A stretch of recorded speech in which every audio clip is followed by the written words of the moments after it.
আগের ভিডিওতে আমরা প্রতিসরণ নিয়ে আলোচনা শুরু করেছিলাম। প্রতিসরণ কি, যদিও ক্লাস 10এই তোমরা পড়েছো জিনিসটা।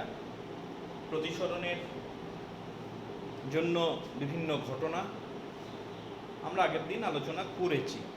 সেখান থেকে প্রতিসরাঙ্ক কোন কোন বিষয়ের ওপর নির্ভর করে, আলোর বেগের ওপর কিভাবে নির্ভর করে, আলোর বর্ণের ওপর কিভাবে নির্ভর করে, সমতল কাচফলকের মধ্য দিয়ে আলোর প্রতিসরণ, এই কতগুলো ব্যাপার আগের দিন আলোচনা করেছি। সেখান থেকে আলোর পার্শ্বসরণ সম্পর্কে আলোচনা করেছি।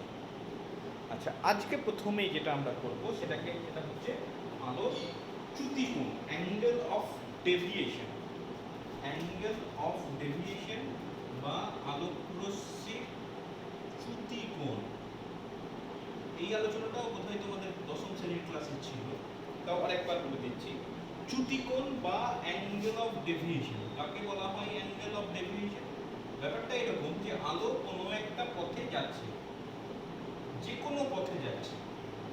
এবার যেতে যেতে বাই সাম রিজন, যে কোনো কারণের জন্যই হোক, আলোকরশ্মির গতিপথের পরিবর্তন হলো, maybe due to reflection or refraction or some other phenomenon, the ray of path gets deviated. তাহলে কি হলো, আমি ধরে নিলাম এখানে কোনো একটা কারণে, সাপোজ প্রতিসরণই ধরছি, যেহেতু প্রতিসরণ নিয়ে আলোচনা হচ্ছে, এর গতিপথটা পাল্টে গেল, মানে এই দিকে চলে গেল। তার মানে কি, আলো যাওয়ার কথা ছিল এই ডট ডট পথ দিয়ে, বা আরেকটু যদি আমি স্পেসিফিক্যালি নাম দিই, আমি বলতে পারি আলো যাবার কথা ছিল এ ও পি পথ দিয়ে, কিন্তু প্রতিসরণের জন্য আলোকরশ্মি যাচ্ছে এ ও বি পথ দিয়ে। তাহলে সেক্ষেত্রে ওপি আর ওবি এই দুটোর মধ্যবর্তী কোণকে চ্যুতিকোণ বলা হয়। অর্থাৎ প্রতিসরণের পূর্বে আলোকরশ্মি যে পথে যাবার কথা ছিল এবং প্রতিসরণের জন্য আলোকরশ্মি যে পথে যাচ্ছে, সেই দুটো পথের মধ্যবর্তী কোণটাকে বলা হচ্ছে এক্ষেত্রে চ্যুতিকোণ। এটাকে ইন জেনারেল ডেল্টা অক্ষর দ্বারা প্রকাশ করা হয়। এবং আলোকরশ্মি যখন লঘু মাধ্যম থেকে ঘন মাধ্যমে যাচ্ছে, ফ্রম রেয়ারার মিডিয়াম টু ডেন্সার মিডিয়াম, এগুলো তোমরা জানো যে আলোকরশ্মিটা অভিলম্বের দিকে সরে যায়, এবং সেক্ষেত্রে যখন আমার লঘু থেকে ঘন মাধ্যম হবে, আমরা জানি i is always greater than r, আপতন কোণটা সবসময় প্রতিসরণ কোণের থেকে বেশি হয়। সেক্ষেত্রে চ্যুতিকোণের মান হয়ে যায় আই মাইনাস আর। ঠিক আছে? আর যখন তোমার ঘন থেকে লঘু মাধ্যমে যাবে, light moves from denser to rarer medium, obviously প্রতিসরণ কোণটা আপতন কোণের থেকে বেশি হয়। সেক্ষেত্রে চ্যুতিকোণের মান হয়ে যায় আর মাইনাস আর। তাহলে চ্যুতিকোণের মান আইদার আই মাইনাস আর অথবা r minus r, depending on which one is greater. ঠিক আছে? আর আই এর মধ্যে যেটা বড়, সাধারণত সেই বড় কোণ থেকে ছোট কোণটাকে বিয়োগ করলে আমরা চ্যুতিকোণের মান পেয়ে থাকি। প্রতিসরণের জন্য এটা হচ্ছে ফর্মুলা। অন্য সব ঘটনার জন্য কিন্তু এই ফর্মুলা চলবে না, তখন সেক্ষেত্রে অন্য একটা ফর্মুলা হয়। যেমন প্রতিফলনের ক্ষেত্রে বলতে গেলে সেখানে 180 মাইনাস 2y এই ধরনের একটা ফর্মুলা হয়, 180 মাইনাস 2y যদি সমতল দর্পণ হয়। আর প্রতিসরণের ক্ষেত্রে আইদার আই মাইনাস আর অথবা r minus I, depending on রে কোন মাধ্যম থেকে কোন মাধ্যমে যাচ্ছে। আবার বলছি, লঘু থেকে ঘন হলে আই মাইনাস আর, আপতন কোণ মাইনাস প্রতিসরণ কোণ। আর যদি ঘন থেকে লঘু মাধ্যমে যায় তাহলে আর মাইনাস আই, সেক্ষেত্রে প্রতিসরণ কোণ মাইনাস আপতন কোণ। ঠিক আছে? বেশ, এখান থেকে আমি একটা প্রবলেম আলোচনা করব। প্রবলেমটা এইরকম দেওয়া আছে, বলছি তোমার কাছে একটা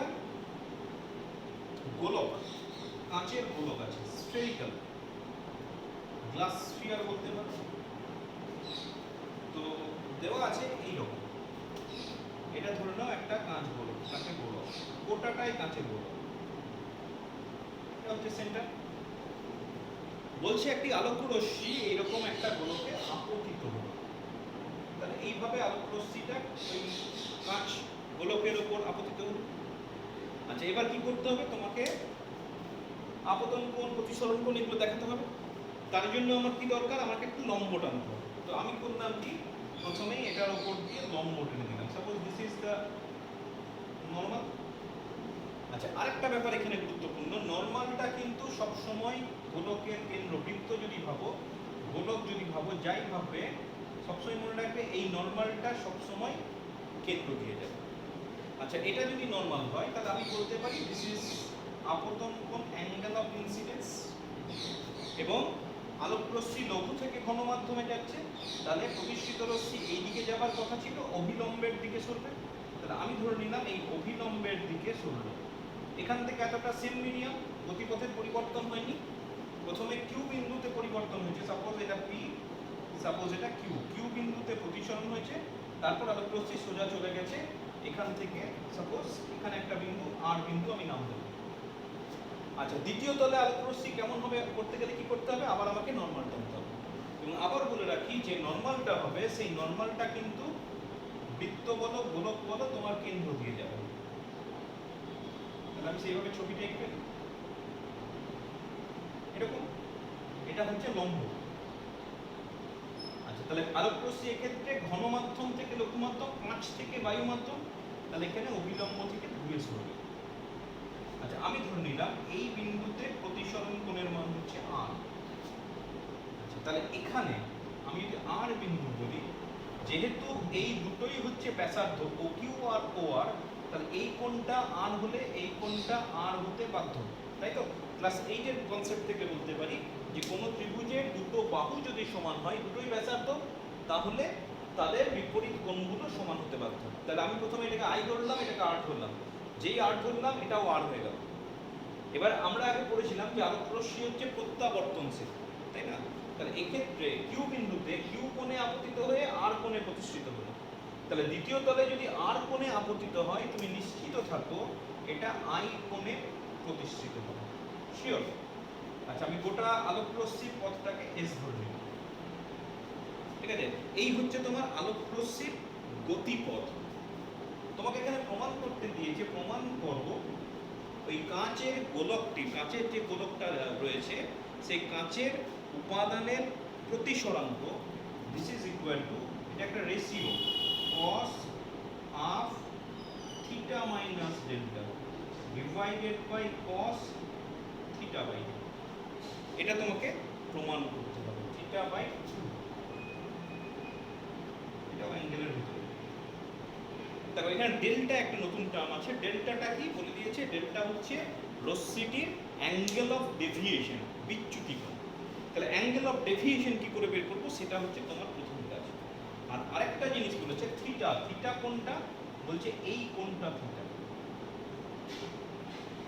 মানে বলেছে আলোক রশ্মি যে দুটো বিন্দুর মধ্য দিয়ে গোলকটাকে অতিক্রম করে, সেই দুটো বিন্দু বৃত্তের কেন্দ্রে যে কোণ উৎপন্ন করে সেটা হচ্ছে থিটা। আবার বলছি, আলোক রশ্মি গোলককে যে দুটি বিন্দুর মধ্য দিয়ে ছেদ করে বা প্রতিষ্ঠিত হয়, সেই বিন্দু দুটি বৃত্তের কেন্দ্রে থিটা কোণ উৎপন্ন করছে। এবার আমাকে ভাবতে হবে ডেল্টাটা। ডেল্টা কি বলেছিলাম, এক্ষুনি বললাম যে আলোক রশ্মি যে পথে যাবার কথা ছিল এবং প্রতিসরণের পর আলোক রশ্মি যে পথে যাচ্ছে, সেই দুটো পথের মধ্যবর্তী কোণকে ডেল্টা বলে। তাহলে সেটাকে ছবিতে দেখানো যাক। আলোক রশ্মি PQ পথে যাবার কথা ছিল, এই যে যদি প্রতিসরণ না হতো এই পথে চলে যেত, একটু বড় ডট দিয়ে দেখাচ্ছি, এই পথে যাবার কথা ছিল, আর যাচ্ছে কোন পথে, RS পথে যাচ্ছে। তাহলে RS টাকে পেছন দিকে বাড়ি দিই,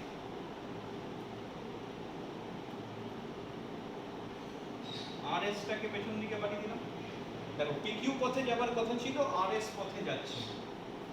তাহলে এখানে যে কোণ উৎপন্ন করছে, কোন কোণটা উৎপন্ন করছে, এই কোণটা উৎপন্ন করছে, এই কোণটাকে বলা হয় ডেল্টা। দেখো ডেল্টা আর থিটা বোঝা গেছে, ঠিক আছে? আবার বলছি, একটা কাঁচের গোলক আছে, গ্লাস স্ফিয়ার, একটি আলোক রশ্মি তার মধ্য দিয়ে প্রতিষ্ঠিত হলো PQ আর S পথে। যে দুটি বিন্দুতে গোলকটিকে ছেদ করেছে কিউ এবং আর, সেই দুটি বিন্দু বৃত্তের কেন্দ্রে থিটা কোণ উৎপন্ন করেছে। and the angle of deviation of the ray is delta. এখানে angle of deviation, the path along which the ray moves in absence of refraction, মানে প্রতিসরণ না হলে আলোক রশ্মি যে পথে যেত PQTM, আর প্রতিসরণের জন্য আলোক রশ্মি যে পথে যাচ্ছে TRS, এই দুটি পথের মধ্যবর্তী কোণকে ডেল্টা বলে, অ্যাঙ্গেল অফ ডেভিয়েশন। তোমাকে প্রমাণ করতে হবে যে কাঁচটির উপাদানের প্রতিসরাঙ্ক সেটা হচ্ছে cos of half theta minus delta divided by cos theta by। আচ্ছা কিভাবে করা যেতে পারে? তো কিভাবে করা যেতে পারে সম্পূর্ণ ক্লাস 8 এর অঙ্ক বলতে পারো বাকিটা কিরকম।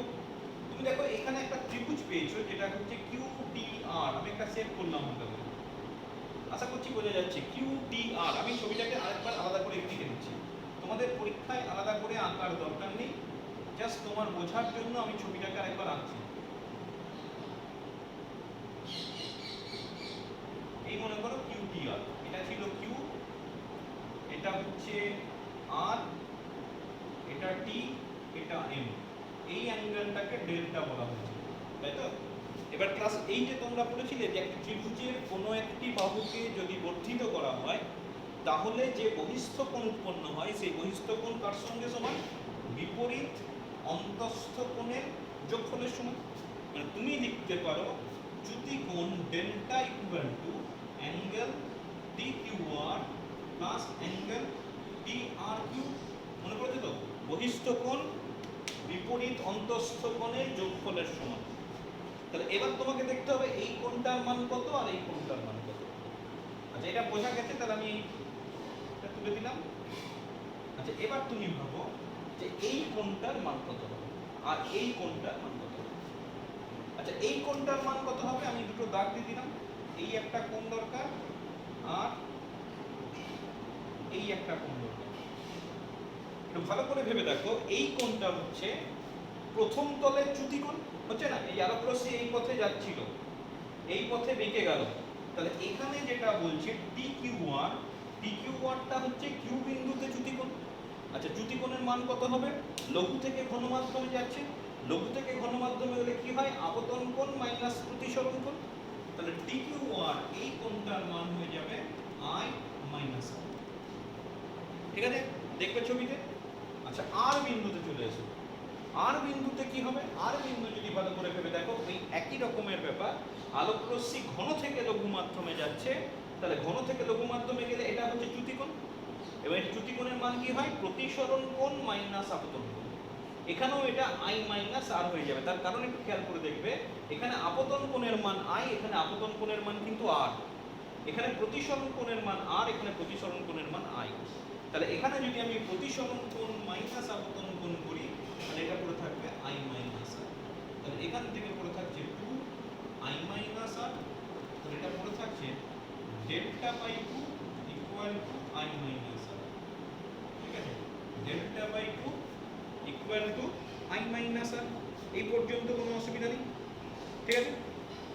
বেশ, এবার চলে এসো আরেকটু, নিচের একটা ট্রায়াঙ্গেল আছে, উপরে একটা ট্রায়াঙ্গেল যেমন আছে, নিচে একটা ট্রায়াঙ্গেল আছে।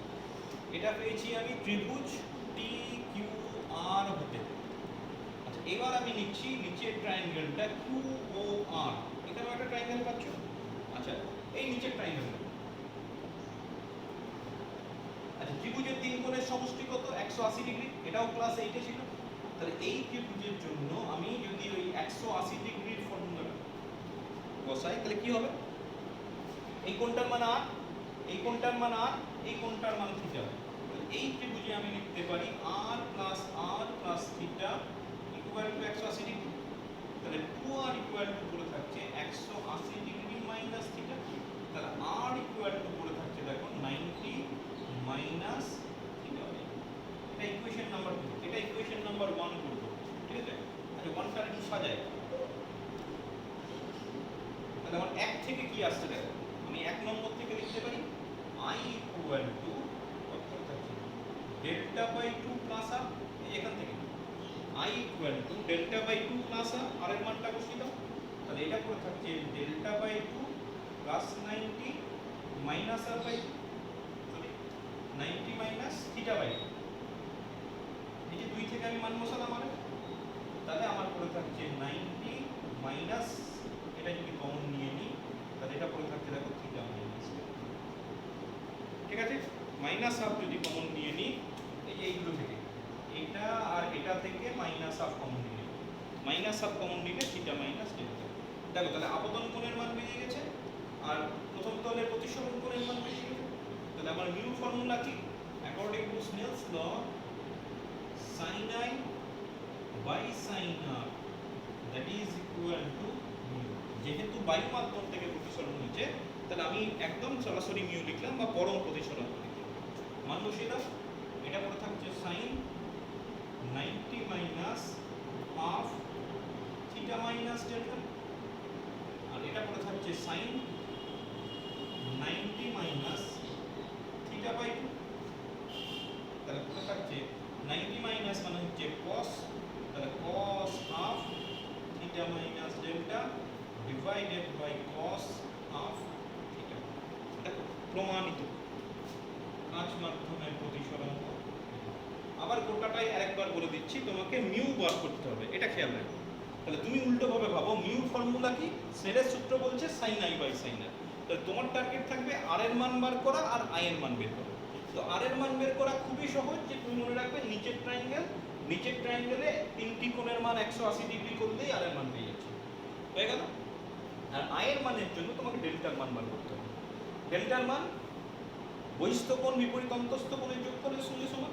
মনে রাখবে দুটো ক্ষেত্রেই I মাইনাস R, তাহলে 2 ইনটু I মাইনাস R, সেখান থেকে আর এর মান বসিয়ে তোমাকে I এর মানটা এলিমিনেট করতে হবে। খুব সহজ একটা প্রমাণ, খাতায় লিখে করতে হবে, না হলে তুমি কিন্তু জিনিসটাকে বুঝতে পারবে না। ঠিক আছে, তাহলে তোমার কাজ হচ্ছে গোটা জিনিসটা খাতায় লিখে প্র্যাকটিস করা। নেক্সট আমি চলে যাচ্ছি আরেকটা থিওরিটিক্যাল পার্ট, স্নেলের সূত্রের সাধারণ রূপ। স্নেলের সূত্রের সাধারণ রূপ মানে কি? স্নেলের সূত্র আমরা করেছি যে mu equal to sin I by sin R। বলছি আমাদের প্রয়োজনে এই স্নেলের সূত্রটাকে একটু অন্যভাবে করতে হবে, মানে সহজ করে নেব, আরো সহজ করে নেব, যাতে আমি দেখে বা খুব সহজে আমি গাণিতিকভাবে স্নেলের সূত্রটাকে ব্যবহার করতে পারি। আচ্ছা, স্নেলের সূত্রের সাধারণ রূপ, কমন ফর্ম অফ স্নেলস ল, সাধারণ রূপ। আচ্ছা, স্নেলের সূত্র কিরকম ছিল আমি একটু মনে করিয়ে দিই। এটা মনে করো লঘু মাধ্যম, আমি ধরে নিলাম প্রতিসরাঙ্ক μ1, আর এটা মনে করো ঘন মাধ্যম, আমি ধরে নিলাম প্রতিসরাঙ্ক μ2। ঠিক আছে, এবার আলোক রশ্মি কোনো এক মাধ্যম থেকে অন্য মাধ্যমে আপতিত হলো, let the angle be I1, আপতন কোণ। এবার ধরে নাও প্রতিসরণের পর অভিলম্ব থেকে দূরে সরে গেল, হতেই পারে ঘন থেকে লঘু ধরে নিলাম, যা খুশি ধরতে পারো বা উল্টোটাও ধরতে পারো, আমার ফর্মটা দরকার। আমি ধরে নিলাম এই কোণটা R ধরলাম না, এই কোণটা ধরলাম I2। তাহলে তোমার এখানে লেখা কি উচিত? স্নেলের সূত্র আমার লেখা উচিত sin I1 divided by sin I2 equal to 1 μ2। এটা হচ্ছে আমার ফর্মুলা, স্নেলের সূত্র। আচ্ছা, 1 μ2টাকে আমি লিখতে পারি μ2 বাই μ1। কি পেলাম দেখো, আমি পেয়ে যাচ্ছি μ1 into sin I1 μ2 sin I2। এই ফর্মটাকে বলা হচ্ছে স্নেলের সূত্রের সাধারণ। কি সাধারণ রূপ পেলাম একটু ভেবে দেখো, যখন এরকম একটা মাধ্যম থেকে অন্য মাধ্যমে প্রতিসরণ হবে আমাকে এই ধরনের একটা ফর্ম নিতে হয় 1 μ2, তাই না? যখন আমার আপেক্ষিক প্রতিসরাঙ্কের ব্যাপার থাকে, এবং এটা করতে গিয়ে অনেক সময় μ2 বাই μ1 নেব না, μ1 বাই μ2 নেব, এটা নিয়ে খুব সমস্যা, অনেক সময় অঙ্কের ক্ষেত্রে ভুল হয়ে যায়। তো তখন সেক্ষেত্রে এইভাবে আনা হলো। কিভাবে করছে দেখো, যখন আমি μ1 মাধ্যম বলছি, μ1 মাধ্যমে কোণ কত, লাইট কত কোণ করছে I1, আর μ2 মাধ্যমে কত কোণ করছে I2। তাহলে সবসময় প্রতিসরাঙ্ক এবং সেই মাধ্যমের কোণের সাইনটাকে গুণ করবে, বা বলতে পারো μ1 হলে sin I1 হবে, μ2 হলে sin I2। বুঝে যাচ্ছে? যদি মনে করো এরকম না হয়ে দুটো মাধ্যম দিয়েছে μ আর μ ড্যাশ, আর তোমার এখানে কোণ দিয়েছে সাপোজ I3 আর I4, I3 আর I7। এবার যদি বলে স্নেলের সূত্র লেখো, তুমি কি করবে? sin I3 by sin I7, তারপরে ভাববে যে এখান থেকে এখানে গেছে, তাহলে 1 তো দেয়নি, তখন লিখবো কি করে? খুব সিম্পল, সব করার দরকার নেই।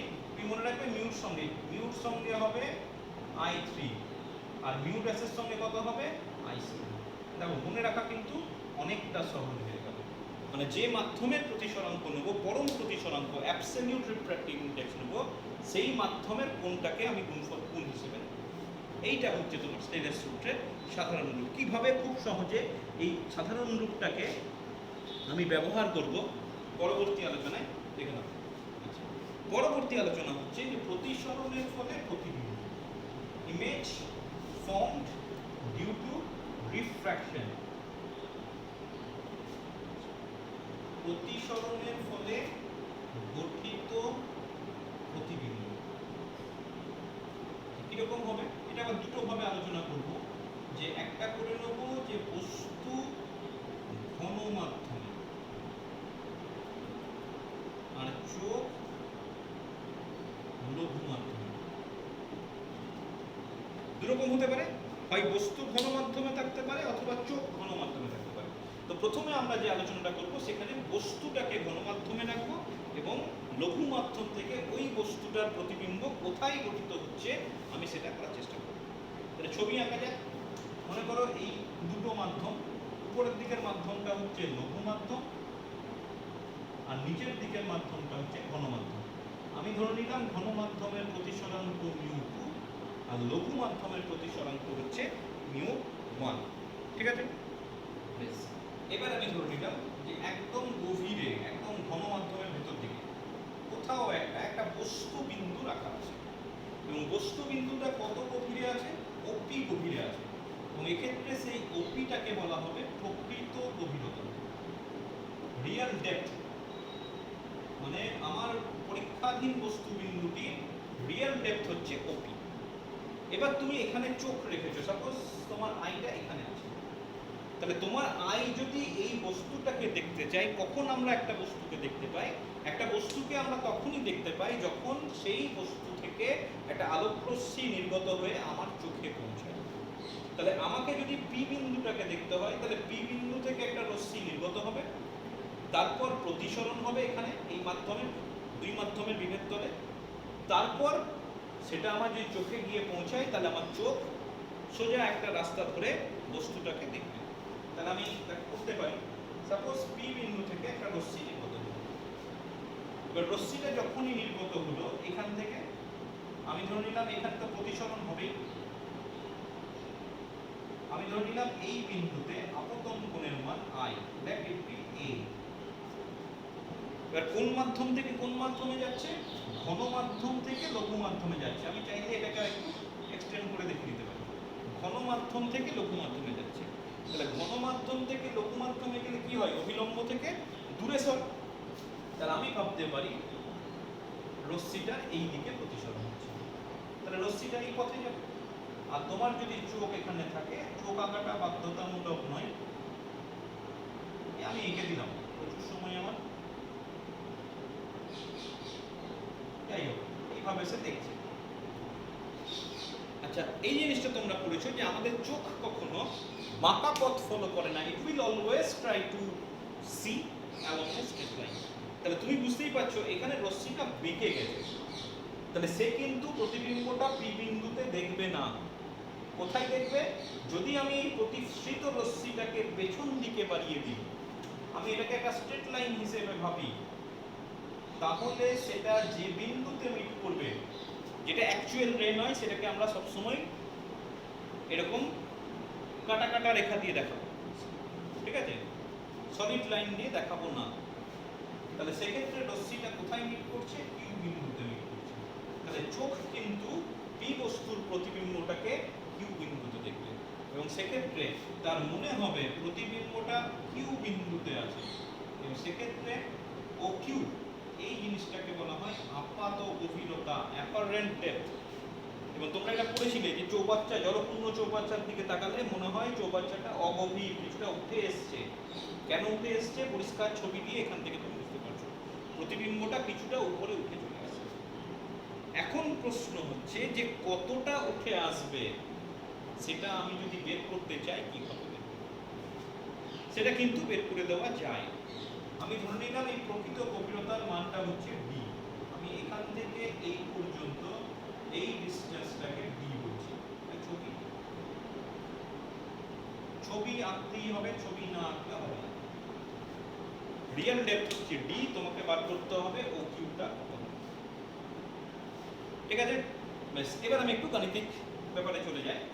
আমি ধরে নিলাম এখানে আপতন কোণ হচ্ছে আই আর এখানে প্রতিসরণ কোণ হচ্ছে আর। এবার এই কোণটা যদি আপতন কোণ আই হয়, তাহলে এই দুটো সমান্তরাল করেছিলে একান্তর কোণ, তাহলে এই কোণটাও আই হবে। আর একই রকম ভাবে এই কোণটা যদি আর হয় তাহলে এই রশ্মিটাকে পেছন দিকে বাড়িয়েছো, তাহলে এই কোণটাও তোমার আর হবে, কি বলে এটাকে, অনুরূপ কোণ। তাহলে ক্লাস 8 এর কনসেপ্ট থেকে বলতে পারি এই কোণটা যদি আপতন কোণ হয় একান্তর কোণ হিসেবে এটাই হবে, আর এই কোণটা যদি আর হয় অনুরূপ কোণ হিসেবে অ্যাঙ্গেল OQ এ এটাও আর হবে। এবার যদি আমি গণিত ব্যবহার করি, প্রথমে স্নেলের সূত্রের সাধারণ রূপটা এখানে লিখে ফেলছি। আচ্ছা, কি করে লিখবো?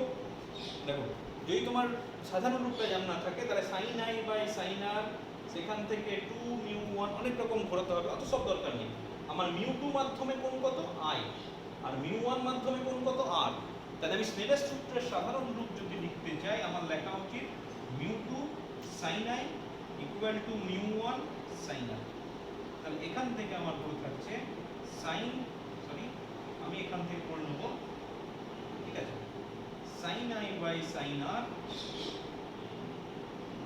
ইকুয়াল টু μ1 বাই μ2, ঠিক আছে। আচ্ছা, এবার sin i R sin r নিশ্চয়ই তোমরা ভুলে যাওনি যে একটা সমকোণী ত্রিভুজ তার sin থিটা কি হয়, লম্ব বাই অতিভুজ। তাহলে আমি যখন sin i করব এই ত্রিভুজটাকে, sin i এটা i, তাহলে এটা লম্ব এটা অতিভুজ, তাহলে আমি লিখতে পারি this is equal to OA divided by AP। আর sin r যখন লিখবো আমার হয়ে যাবে OA ডিভাইডেড বাই AQ। এই দিকটা পড়ে থাকলো μ1 বাই μ2। আপত্তি নেই নিশ্চয়ই? আচ্ছা, এরপর আমি এই দিকটায় লিখছি, আমার দিকে জায়গা নেই। তাহলে OA কেটে যাচ্ছে, দেখো তোমার পড়ে থাকছে AQ by AP, this is equal to μ1 by μ2। বুঝছেন? এবার বলে রাখি আমার এখানে একটু অ্যাপ্রক্সিমেশন করতে হবে। কিরকম অ্যাপ্রক্সিমেশন? আমি ধরে নেব যে আমার চোখ লম্বভাবে দেখছে, মানে লম্ব আপতনের জন্য বা লম্বভাবে দেখার জন্য যখন লম্বভাবে দেখব এই দুটো পয়েন্টকে আমি ভেরি ক্লোজ ভাবতে পারি, ঠিক আছে। যদি আমি লম্বভাবে দেখি, এখান থেকে দেখি, তার মানে কি এ পয়েন্টটা ও পয়েন্টটা ভেরি ক্লোজ, এবং সেক্ষেত্রে এটাকে ও দিয়ে লিখতে পারি, মানে আমি এপিটাকে লিখতে পারি AO আর AQটাকে লিখতে পারি OQ, এপিটাকে OP আর AQকে OQ। তাহলে লম্ব আপতনের জন্য আমার এটা চেঞ্জ হয়ে গেল, আর এটা হয়ে গেল OQ by OP equal to μ1 by μ2। দেখো, দিস ইজ দ্য রিলেশন। কি পেলাম? আপাত গভীরতা বাই প্রকৃত গভীরতা ইকুয়াল টু μ1 বাই μ2। বা ছবি থেকেও দেখতে পারো μ2টা বড়, তাহলে যেটা বড় সেটা উপরে থাকবে, কোনটা বড়? অবভিয়াসলি প্রকৃত গভীরতা আপাত গভীরতার থেকে বড়। তাহলে যখন আমি নিচে μ2 রেখেছি, মানে কি নিচে বড়টা আছে, এখন নিচে প্রকৃত গভীরতা। মনে রাখার সুবিধার জন্য বলছি, যেটা বড় সেটা, মানে এদিকে যদি বড় নিচে থাকে এদিকেও বড় নিচে থাকবে, এদিকে যদি ছোট, এখানে ছোট উপরে আছে দেখো ছোটটা উপরে আছে, ঠিক আছে। আচ্ছা বেশ, এটাকে আমি আরেকটু চেঞ্জ করতে পারি। কিভাবে চেঞ্জ করতে পারি দেখো, যদি আমি ধরে নিই এই যে μ1 বললাম এটা বায়ু মাধ্যম, মানে আমরা ইন জেনারেল বায়ু মাধ্যমে থাকি, তাহলে আমি μ1টাকে 1 বলতে পারি বায়ু মাধ্যম বলে, আর μ2টাকে μ ধরে নিলাম। তাহলে আমি লিখতে পারি OQ by OP this is equal to 1 by μ। তাহলে পড়ে থাকছে OQ equal to 1 by μ into OP। তাহলে আমি বলতে পারি আপাত গভীরতা OQ, এটা কত হয়ে গেল 1 বাই μ ইনটু প্রকৃত গভীরতা, তার মানে এটা পড়ে থাকছে D বাই μ। দেখো কত সিম্পল একটা ক্যালকুলেশন পেলাম, যে এটা যদি D হয়, ঘন মাধ্যমের প্রতিসরাঙ্ক যদি μ হয়, তাহলে আপাত গভীরতা হয়ে যাবে D ডিভাইডেড বাই μ, ঠিক আছে। এই জিনিসটা তোমাকে অঙ্কেও থাকবে, ফর্মুলাটা মনে রাখবে, এবং এটাই কিন্তু মেন কেস, মানে আমাদের চোখ কিন্তু ইন জেনারেল বায়ু মাধ্যমেই থাকে, তার বাস্তবের সব ঘটনা কিন্তু এই ফর্মুলা অনুসারে ঘটে, ঠিক আছে। তাহলে এটা হয়ে গেল তোমার ফর্মুলা, ঠিক আছে। আচ্ছা, কতটা সরলো কতটা উঠে এলো সেটাও তুমি ক্যালকুলেশন করতে পেরে যেতে পারো। যে আমি তাহলে করতে পারি প্রতিবিম্বের সরণ কতটা হলো OP মাইনাস OP, তাহলে এটা পড়ে থাকছে OPটা OP রাখো, আর OQটাকে বলতে পারো OP বাই μ। তাহলে ওপি যদি কমন নিয়ে নাও তোমার পড়ে থাকছে 1 মাইনাস ওপিটা হয়ে যাচ্ছে ডি, তাহলে প্রতিবিম্বের সরণ হয়ে গেল D into 1 minus 1 by D. পরীক্ষার জন্য খুব ইম্পর্টেন্ট, পরীক্ষার অঙ্কের জন্য ইম্পর্টেন্ট, থিওরিটাও পরীক্ষায় আসে এবং এটা দিয়ে প্রচুর ধরনের অঙ্ক তোমাকে পরীক্ষায় দিতে পারে। ঠিক আছে, বেশ, এটা হয়ে গেল। এবার যদি উল্টোটা থাকে, উল্টোটা মানে যদি এবার চোখ ঘন মাধ্যমে থাকে, মানে তুমি মানে ঘন মাধ্যমে থাকতে গেলে, চোখ ঘন মাধ্যমে থাকতে গেলে তোমাকে ঘন মাধ্যমে যেতে হবে। এটা বাস্তবে সাধারণত খুব কম ঘটে, তবুও আমরা ক্যালকুলেশনের জন্য ওটাও করে রাখবো। তাহলে এখানে কি হলো, এবার হয়ে যাচ্ছে বস্তু লঘু মাধ্যম, বস্তু অবজেক্ট ইন রেয়ার মিডিয়াম, আর যে দর্শক চোখ সে হয়ে গেল ঘন। তাহলে সেক্ষেত্রে কিরকম ঘটনা, একই রকম ভাবে ভাবো, উপরেরটা হচ্ছে ঘন মাধ্যম, না চোখ ঘন মাধ্যম, উল্টো একই রকম রাখবো। আমার এই দিকটা ঘন মাধ্যম সেম ইউ2, আর উপরেরটা একদম একই রকম রেখেছি, উপরেরটা লঘু মাধ্যম সেম ইউ1। এবার বলেছি বস্তু ঘন লঘু মাধ্যমে, তাহলে বস্তু এইভাবে ভাবলাম, এই বস্তু ওপি একই রকম নাম দিলাম, and say distance is d। তাহলে চোখ এখানে আছে, তাহলে বস্তুটাকে যদি দেখতে যাই, বস্তু থেকে একটা রশ্মি আপতিত হবে, এই আপতিত হলো। এবার তোমার এখানে তুমি ধরে নাও এখানে তোমার অভিলম্ব লম্ব আছে, এবার কি হবে, লঘু থেকে ঘন মাধ্যম, তাহলে অভিলম্বের দিকে সরবে, এটা হয়ে গেল তোমার আপতন কোণ, এটা হয়ে গেল তোমার প্রতিসরণ কোণ, এইখানে তোমার চোখ আছে। চোখ তোমার আঁকার দরকার নেই, চোখ কিন্তু বাঁকা পথে দেখবে না, চোখ কি করবে, সোজা পথে দেখবে। তাহলে চোখ যদি সোজা পথে দেখে, মোটামুটি এরকম একটা অবস্থানে প্রতিবিম্বকে দেখবে। তোমাকে বার করতে হবে ও কিউ আর ওপির মধ্যে সম্পর্ক। এবং দেখে নাও এক্ষেত্রে যে আপাত ব্যাপারটা কিন্তু এক্ষেত্রে প্রকৃত থেকে বড়। এটাকে আপাত গভীরতা না বলে আপাত উচ্চতা বলা হয়। আপাত উচ্চতা প্রকৃত উচ্চতার থেকে কিন্তু এক্ষেত্রে বড়। তাহলে লেখার সময় আমার রিলেশন কি আসবে, আমি যদি ও কিউ বাই ওপি লিখি, আমার কি আসা উচিত, তুমি বুঝে নাও ও কিউটা বড় মানে এটা উপরে তুমি বুঝতে পারছো মিউর অনুপাত হবে। কোন মিউটা বড়, এই মিউটা বড়, তাহলে তোমার হওয়া উচিত মিউ2 বাই মিউ1। দেখে নাও শেষ পর্যন্ত এটা আসে, যেটা বড় মানে দূরত্বের অনুপাত, তো দুটো দূরত্বের অনুপাতটা মিউর অনুপাতের সঙ্গে সমান। তুমি মনে রাখবে উপরে যদি বড় দূরত্ব হয় তাহলে এদিকেও উপরে বড়টা থাকবে, আর নিচে যদি বড় হয় তাহলে এদিকেও নিচে বড়টা থাকবে। কোনটা কোন ক্ষেত্রে বড় খেয়াল রেখো, চোখ যদি ঘন মাধ্যমে থাকে তাহলে আপাতটা বড়, আর চোখ যদি লঘু মাধ্যমে থাকে তাহলে প্রকৃতটা বড়। আচ্ছা, এবার একই রকম ভাবে ক্যালকুলেশন করব। এটা যদি আর হয় তাহলে একান্তর কোণ হিসেবে, অনুরূপ কোণ হিসেবে এটা আর, আর একান্তর কোণ হিসেবে এটা আই। তাহলে আমি খুব বেশি কথাই যাচ্ছি না, ডাইরেক্ট স্নেলের সূত্রের সাধারণ রূপ লিখছি, মিউ2, এটা মিউ2, এখানে একটু হ্যাঁ ঠিকই আছে, মিউ2 মাধ্যমে হচ্ছে সাইন আর, তাহলে mu two sine r equal to mu one sine i. আমি sine i by sine r এই ফর্মেই করব, আর এটা হয়ে গেল sine i by sine r, this is equal to mu two by mu one, sine i by sine r equal to mu two by mu one. এবার আগের মতোই করো, আমি ডাইরেক্ট করে দিচ্ছি সাইন আই মানে ছোট ত্রিভুজটা, তাই এই বিন্দু নাম দাও। তাহলে ছোট ত্রিভুজের জন্য আমি লিখতে পারি OA বাই OP, এটা OA বাই OQ, ডান দিকটা তোমার একই রকম মিউ2 বাই মিউ1। আচ্ছা, OA OA কেটে যাবে, তাহলে OQ by OP, this is equal to mu two by mu one. দেখো যেটা আমরা চেয়েছিলাম সেটাই কিন্তু পেয়েছি। আচ্ছা, এবার আমার কি করতে হবে, আবার সেই একই রকমের যে লম্বভাবে, আচ্ছা এখানে OP একবারই করে ফেলেছি, এটা AP হবে, এটা AQ হবে, তাহলে একই রকম ভাবে এটা হয়ে যাবে AQ, এটা হয়ে যাবে AP। এবার ওই লম্ব আপতনের ব্যাপারটা এখানে বলতে হবে। যদি আমি লম্ব আপতনের কথা ভাবি, নরমাল ইনসিডেন্স, তাহলে সেক্ষেত্রে এটাকে আমি ও করতে পারি, সেক্ষেত্রে OQ বাই OP হয়ে যাবে মিউ2 বাই মিউ1। আমি একবারে লিখে দিয়েছিলাম। যাই হোক, এবার এই আগের মতো ভাবো যে μ1টা হচ্ছে বায়ু মাধ্যম আর μ2টা হচ্ছে যে কোনো একটা পার্টিকুলার মাধ্যম। এই জিনিসটা যদি বসিয়ে দিই তাহলে আমার পড়ে থাকছে OQ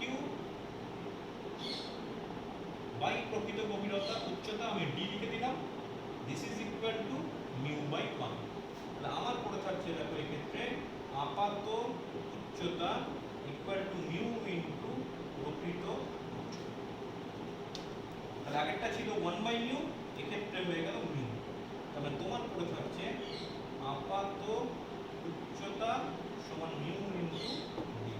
তাহলে প্রতিবিম্বের সরণ কত হবে? এক্ষেত্রে আপাতটা বড়, তাহলে আপাত উচ্চতা মাইনাস প্রকৃত উচ্চতা। তাহলে এখান থেকে পড়ে থাকছে μ ইনটু d মাইনাস প্রকৃত উচ্চতা d। তাহলে এটা পড়ে থাকছে μ মাইনাস 1। এটা যেহেতু বাস্তব ঘটনার সঙ্গে খুব একটা মেলে না ইন জেনারেল, সেজন্য এটা কিন্তু পরীক্ষায় খুব একটা চাই না। আমি বলছি না এটা বাদ দিয়ে দিও, আগেরটাই কিন্তু বেশি ইম্পর্টেন্ট। সুতরাং অঙ্ক যখন আসবে এই ফর্মুলা দিয়ে আসবে না, তোমার যা কিছু অঙ্ক আসবে তুমি ধরে নেবে যে ওটা আগেরটা থেকে এসছে ইন জেনারেল এখনো পর্যন্ত হায়ার সেকেন্ডারি পরীক্ষায়। তাহলে আমার ফর্মুলা হয়ে যাচ্ছে, মনে রাখবে অঙ্কের জন্য, যে আপাত গভীরতা ইকুয়াল টু প্রকৃত গভীরতা ডিভাইডেড বাই μ। আমার আপাত গভীরতা কম হবে, প্রকৃত গভীরতা বেশি হবে, এবং আপাত ইকুয়াল টু কি বললাম? Apparent depth equal to real depth divided by mu. This is our relation for all numericals. আচ্ছা, কিরকম নিউমেরিক্যাল থাকে? খুব সিম্পল ধরনের কিছু অঙ্ক পরীক্ষায় এসছে। বলছে একটা ক্ষুদ্র মুদ্রা কয়েন, সেটা কি করলাম? আমি একটা কাঁচ ফলকের নিচে রেখে দিলাম। এখানে একটা কয়েন আছে, আমি এদিক থেকে, এখানে হচ্ছে আমার চোখ, আমি এদিক থেকে অবজার্ভ করছি। এটা বলে দিয়েছে 10 সেন্টিমিটার, মানে 10 সেন্টিমিটার উচ্চতা বিশিষ্ট একটা কাঁচ ফলক একটা মুদ্রার উপর রেখে দিয়েছে। এটার প্রতিসরাঙ্ক বলে দিয়েছে 1.5। তাহলে এক্ষেত্রে ভাবো মুদ্রাটির প্রকৃত গভীরতা কত? মুদ্রাটির প্রকৃত গভীরতা 10 সেন্টিমিটার। তোমাকে চেয়েছে যে মুদ্রাটি কত উপরে উঠে আসবে। তো আমি জানি চোখ লঘু মাধ্যমে আছে, তাহলে কিছুটা উপরে উঠে আসবে। তোমার এই জিনিসটা কত সেটা বার করতে হবে।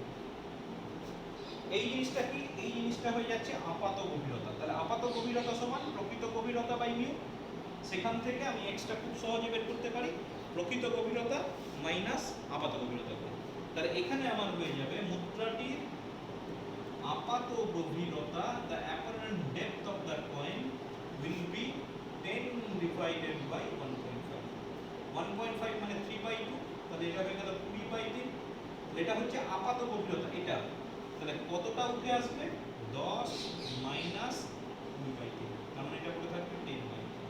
তাহলে কতটা উঠে আসবে? 3.33 সেন্টিমিটার উপরে উঠে আসবে। এটা খুব সিম্পল টাইপের অঙ্ক হয়ে গেল। আরো 3টে অঙ্ক আমরা করব, 2-3টে অঙ্ক করব। নেক্সট প্রবলেম কি দিয়েছে দেখো। আচ্ছা, নেক্সট একটা প্রবলেম দিয়েছে।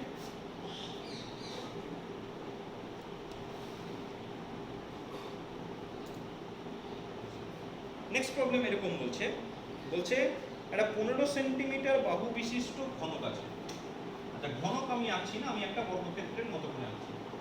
এরকম 15 সেন্টিমিটার বাহু বিশিষ্ট একটা ঘনক আছে। আমি এটা এদিক থেকে দেখলে ঘনকটাকে এরকম বর্গক্ষেত্রই রাখবো। এবার বলছে সেই ঘনকের ভেতর একটা ছোট্ট বায়ু বুদবুদ আছে। অনেক সময় হয় এয়ার বাবল তৈরি হয়ে যায় ভেতরে, একটা বায়ু বুদবুদ আছে। আচ্ছা, ঘনকের যে কোনো একটা তল থেকে ওই বুদবুদের আপাত গভীরতা 6 সেন্টিমিটার। আচ্ছা, 6 সেন্টিমিটার হচ্ছে, তাহলে উপর দিক করি আমি। যে কোনো একটা তল থেকে সেই বুদবুদটার আপাত গভীরতা 6 সেন্টিমিটার। সাপোজ এটা 1 সারফেস, এটা নাম্বার 2 সারফেস। এখান থেকে যখন আমি দেখছি তখন 6 সেন্টিমিটার। বিপরীত তল থেকে দেখলে ওই আপাত গভীরতা 4 সেন্টিমিটার মনে হয়। বিপরীত তল থেকে দেখলে ওটা 4 সেন্টিমিটার মনে হয়। বুদবুদটা যেখানেই থাক, বুদবুদটা তো এটা নয়, মনে করো বুদবুদটা এরকম একটা জায়গায় আছে। এটা এই যেটা কালো করে দিলাম সেটা হচ্ছে বুদবুদের প্রকৃত অবস্থান। এবার এই তল থেকে যখন দেখছি বুদবুদটা এখানে মনে হচ্ছে, আর এখান থেকে যখন দেখছি তখন বুদবুদটা এরকম একটা জায়গায় মনে হচ্ছে, সেটা বলেছে 4 সেন্টিমিটার। গোটা ছবিটা বোঝা গেছে? এই ছবিটা পরীক্ষায় তুমি এঁকে দেবে। 15 সেন্টিমিটার বাহু বিশিষ্ট বলেছে, বুদবুদটা কোনো একটা জায়গায় আছে, সেটা প্রকৃত অবস্থান দেখালাম। উপর থেকে যখন দেখছি তখন 6 সেন্টিমিটার, আর নিচ থেকে যখন দেখছি 4 সেন্টিমিটার। তুমি ডিস্টেন্সটা আরেকটু স্পেসিফিক করে দিতে পারো, মানে বোঝাবার জন্য। গোটাটা যদি 15 হয় তাহলে এটা 6, আর এটা মোটামুটি 4। যাই হোক, তাহলে প্রথম তল দ্বিতীয় তল করি। তুমি আগে করে ফেলো যে ধরি বুদবুদটির প্রকৃত গভীরতা x, আমি প্রকৃত গভীরতা x ধরে নিলাম। তাহলে যখন আমি প্রথম সারফেসের জন্য বলছি, প্রথম সারফেসের জন্য আমি কি লিখতে পারি? আমি লিখতে পারি প্রথম সারফেসের জন্য প্রকৃত গভীরতা, আপাত গভীরতা বাই প্রকৃত গভীরতা ইকুয়াল টু, বা একবারই লিখে দাও, আপাত গভীরতা ইকুয়াল টু প্রকৃত গভীরতা বাই মিউ। আচ্ছা, দুটোই ধরে নেবে, প্রতিসরাঙ্কটা ধরে নাও। Let the real depth of the bubble is x and the refractive index of the material of the medium is mu। কাঁচ যদিও বলেছে, তাহলে প্রকৃত গভীরতা x ধরলাম, আর কাঁচ মাধ্যমে প্রতিসরাঙ্ক x মিউ ধরলাম। তাহলে আপাত গভীরতা সমান প্রকৃত গভীরতা বাই মিউ। তাহলে এখান থেকে আমি বলে দিতে পারি x equal to 6 mu, equation number 1। আচ্ছা, 2 নম্বর ক্ষেত্রে কি বলেছে? আপাত গভীরতা 4। আচ্ছা, এখান থেকে যদি এদিকে x ধরি, আমি এটা প্রথম তল থেকে ধরলাম, মানে প্রথম তল থেকে এটা যদি x হয়, দ্বিতীয় তল থেকে কত হবে? 15 মাইনাস x। তাহলে দ্বিতীয় তল থেকে প্রকৃত গভীরতা হয়ে যাবে 15 মাইনাস x। এটা মিউ যেমন আছে থাক, সেরকম হলে তুমি এটা ছবিতে দেখিয়েও দিতে পারো যে এটা হচ্ছে x। তাহলে সেক্ষেত্রে 15 মাইনাস x দেখার দরকার নেই, লিখে দিলেই হবে দ্বিতীয় তল থেকে 15 মাইনাস x। তাহলে তোমার পড়ে থাকছে x এর মান 6 মিউ বসিয়ে দিতে পারো, এটা পড়ে থাকছে 4 mu equal two 15 minus x 6 mu. দেখো পড়ে থাকছে 10 মিউ ইকুয়াল টু 15, তাহলে মিউ ইকুয়াল টু হয়ে যাচ্ছে 1.5 এক্সপেক্টেড। আর মিউ যদি 1.5 হয়ে যায়, তাহলে x ইকুয়াল টু পড়ে থাকছে 6 ইনটু 1.5, এক নম্বর সমীকরণ থেকে 9 সেন্টিমিটার। মানে প্রথম তল থেকে বুদবুদটির প্রকৃত গভীরতা হচ্ছে 9 সেন্টিমিটার, দ্বিতীয় তল থেকে 15 মাইনাস 9 করলে যেটা আসবে 6 সেন্টিমিটার। বোঝা গেছে? পরের দিন আমরা আরো কতগুলো প্রবলেম কিন্তু এরকম সমস্যার জন্য করব।